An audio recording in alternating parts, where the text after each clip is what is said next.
नमस्कार मंडळी, मी बोलते अनिता आणि शेती माझे दैवत या यूट्यूब चॅनलवर आपले स्वागत. मी तुम्हाला घराच्या साईडचे व्हिडिओ दाखवला आहे, फोटोसुद्धा टाकले आहेत, परंतु आज मी तुम्हाला माझ्या घरचा व्हिडिओ दाखवणार आहे आणि एक रेसिपीसुद्धा शेअर करणार आहे. ते तुम्ही सर्वांनी बघायची आणि मला कमेंटमध्ये जरूर सांगायचं. धन्यवाद. हे बघा मंडळी, हे आमचं घर आणि घरावर गिनाई नाव दिलं आहे. गिनाई नाव हे बाबाच्या आईचं नाव आहे. साईडला हा जो तुम्हाला जागा दिसते तिकडे ट्रॅक्टर वगैरे आम्ही नेतो. हे आहे तुळशी बिंद्रावन. घराच्या समोरच तुळशी बिंद्रावन आहे. चला तर मग आता आपण घरात जाऊ. सकाळी उठून मी रांगोळी वगैरे काढली आणि दारीच बघा मी स्वस्तिक वगैरे रोज काढते, कारण की असं प्रसन्न वाटतं सकाळी रांगोळी वगैरे झाल्यानंतर स्वस्तिक काढून. आणि हा आहे आमचा हॉल. हॉलमध्ये पोते वगैरे आणि हे पोते आहे कांद्याच्या बियाचे. हॉलच्या नंतर लगेच पाठीमागे जिना आहे आणि समोर हे बेडरूम आहे. आणि हे बघा आमचा लहानपणचा शुपू आणि आहे माझी मुलगी देवयानी आणि सोबत माझा सुद्धा फोटो येथे आहे, आठवण म्हणून लहानपणची मुलांची. आणि लगेच साईडला हे बघा आमचं किचन. हे आहे आमचं किचन आणि किचनमध्ये खिडकी आहे हॉलमध्ये तिथून बघण्यासाठी. आणि हा आहे आमचा देवघर. हे बघा पूजा वगैरे झालेली आहे सकाळीच. देवघर आहे किचनच्या शेजारीच. आणि हे बघा स्वयंपाक चालला आहे. किचनवर कसा राडा आहे. आणि हे आहे फ्रीज. आणि हा आहे घरातील किचनमधील सगळं सामान. असं आहे आमचं किचन. आणि घराच्या साईडलाच हे बघा रस्ता आहे आणि आमचं घर पूर्ण हे रस्त्यावर आहे.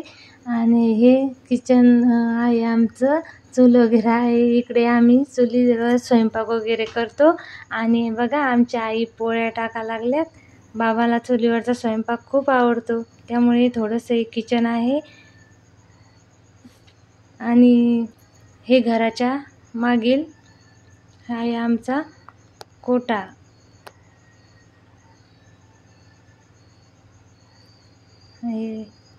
इकडे आमचे कपडे वगैरे बाथरूमच्या समोर आम्ही ठेवतो. बघा बाथरूमच्या शेजारी कपड्याचा राडा पडला.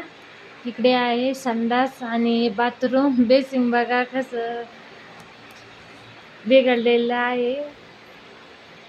आणि संडास बाथरूमच्या शेजारी एक रूम आहे. त्याच्यात आताच सोयाबीन होती. आता सोयाबीन विकून झालेली. आता रूम ती खाली झाली, परंतु पसारा असाच आहे. इकडे आहे जिना. जिन्याच्या पायऱ्या. आपण वरती चाललो आहे.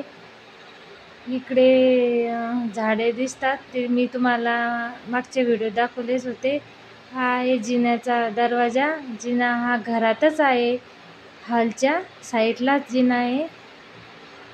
आणि बघा आपण चाललो आहे आता खाली.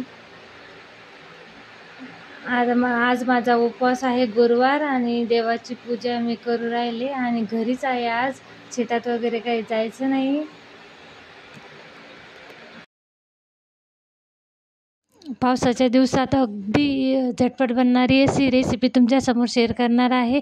एका कढईमध्ये थोडेसे मुरमुरे घेतले आहे आणि ते खमंग असे भाजून घ्यायचे. नंतर कांदा, लिंबू, टमाटर, कोथिंबीर आणि इमलीचा सॉस, थोडंसं सेव वगैरे घरी असल्यानंतर ते सुद्धा त्याच्यात आपण टाकू शकतो. कांदा, लिंबू, सॉस, कोथिंबीर, टमाटर सगळं एक मिक्स करून घ्यायचं आहे एका बाउलमध्ये घेऊन. आणि सगळं एकत्र करून घेतल्यानंतर चवीपुरतं त्याच्यात मीठ, जे आपल्या घरात उपलब्ध असतील ते मसालेसुद्धा आपण चाट मसाले वगैरे त्याच्यात घेऊ शकतो. इमलीचा स्वादसुद्धा मी त्याच्यात टाकलेला आहे. आणि हे बघा मिक्स करून आता थोड्याच वेळात आपली भेळ तयार आहे. आणि या सगळेजण भेळ खायला कशी वाटली भेळ नक्कीच कमेंटमध्ये सांगा. माझा छोटासा ब्लॉग कसा वाटला तो नक्कीच कमेंट करून सांगा. लाईक, शेअर आणि सबस्क्राईब करायला विसरू नका. धन्यवाद.